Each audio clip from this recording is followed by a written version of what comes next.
Welcome back. So good to have you join us to our midweek edition of the Expresso Midday broadcast. We love to show you the amazing sights, cultural insights and delicacies that you can enjoy from around the world. And today we are taking a deep dive into the crystal blue waters of the islands of Indonesia. Really excited for what we're going to learn and taste today. While many people's perception of Indonesia may be limited to the popular tropical island destinations of Bali, of course, it's actually the largest major group of islands on the planet, home to 250 million people, making it the fourth most populous country in the world, something I definitely didn't know before today.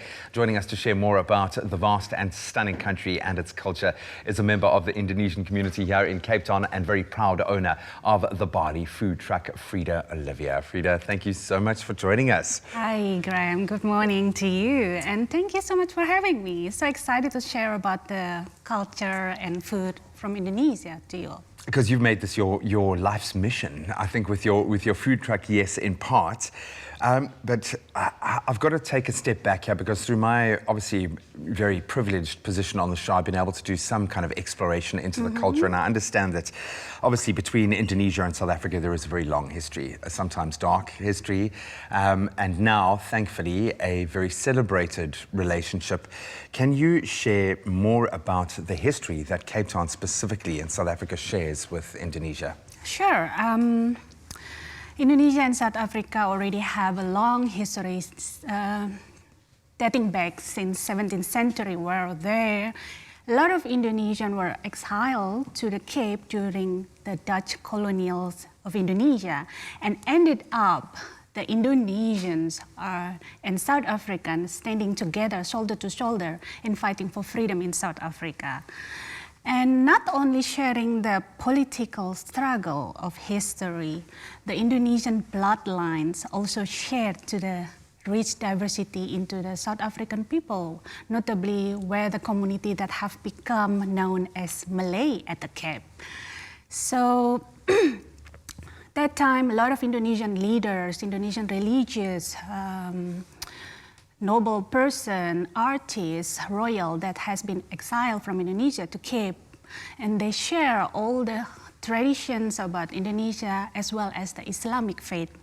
There's one noble person from Makassar in Indonesia named Sheikh Yusuf, and in the Cape Malay community, he was known as the person that have brought and introduced Islam in South Africa. Apart from that also, we can see the similarity from the language.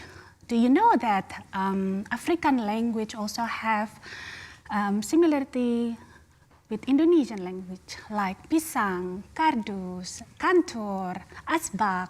So there are a lot of similarity because of the Dutch influence back then, as well as the food culture, the traditions, and also the facial features from the Cape Malay.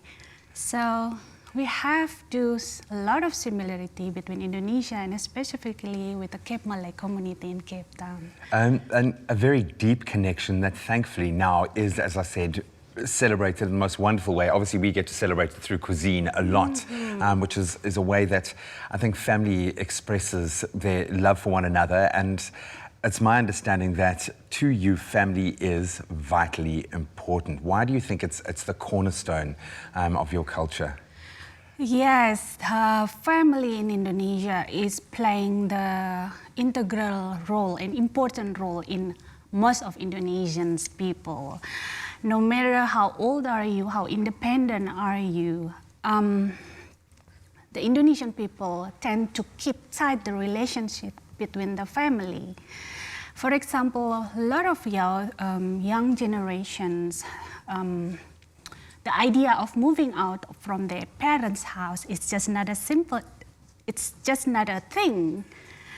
Although they already have a stable income from their own, but it's just the passion from them to take care of the parents. And that is not a sign of dependency. It's just the values and the principle that the nation has when it comes to the family matters. So you can say the family is number one for most of the Indonesians. And now, more than ever, that message is probably just as important. Yeah, even you can see in one household, you have the extended family staying with you, the uncles, the aunties, the grandparents, niece and nephew. And even they just also stay just around the corner of your house, just basically to be close to each other. So that's how we are in Indonesia. I would imagine, yes, it puts pressure on a young person who maybe wants to pull out of that space, but there is, that then translates to a wonderful sense of community. And we talk about the Cape Malay culture here in Cape Town. That's one area where I've been lucky enough to explore the political significance of it, as you said, how powerful those ties are to the freedom struggle here in South Africa, but to also look at the sense of community as it stands at the moment, how people take care of each other. That's right. That seems to be the idea of community, and is that not now more important than ever? No, I agree, totally agree. Since its earliest history, Indonesian people are always been communal. For example, I remember when I was small, the farmers in my village working together to cultivate their lands, manage their resources, and the villagers close-knit and take care of their own community. And so whenever our neighbor is sick, so we're taking care of them. Whenever you run out your sugar or rice, can we knock the door? You can just knock the door, and then can I borrow your rice quickly? And then that's how it is. Even now in the modern setting, like the workplace and the modern community, that collectiveness, communal, it still exists. And that's what we preserve. So we taking care of each other. And in that way, you become custodians of your culture in a far more powerful way, of your level of spirituality. Would you say that you are a spiritual people? Is spirituality as important now as it has been? You say it's such an important part of your history. Do you think it's as important now as it was? In Indonesia, yes, it is still. Indonesian people generally are spiritual. We are recognized 6 different religions in the country, and the government recognizes all of them. Even they are setting the dates for each of the religion to celebrate their big days, for Eid, for Christmas, for Hindu celebration, for Buddhist celebration. So we can all enjoy those all ceremonies.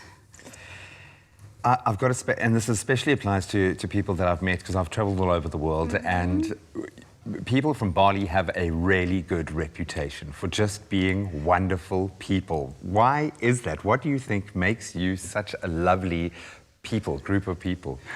Well, personally, I think because the way we upbringing, our parents, our grandparents always teach us how to respect the others, how to be friendly with the others. So it's in our personality to be friendly and welcome to whoever, especially foreigners that come to our country. So whenever you see, not just in Bali,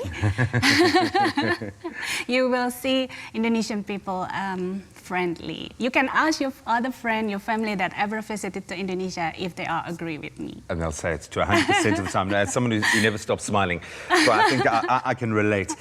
Well, I've loved this. Thank you so much. I've already learned so much. It's a pleasure. And I have a feeling we're going to continue to learn as we step into the kitchen. One of the best and I think most exciting ways to learn about a culture is to indulge in their cuisine, and that's exactly what we are going to be doing in just a moment when we welcome Frieda back to help us prepare a traditional Indonesian fried rice dish called nasi goreng. That's up next.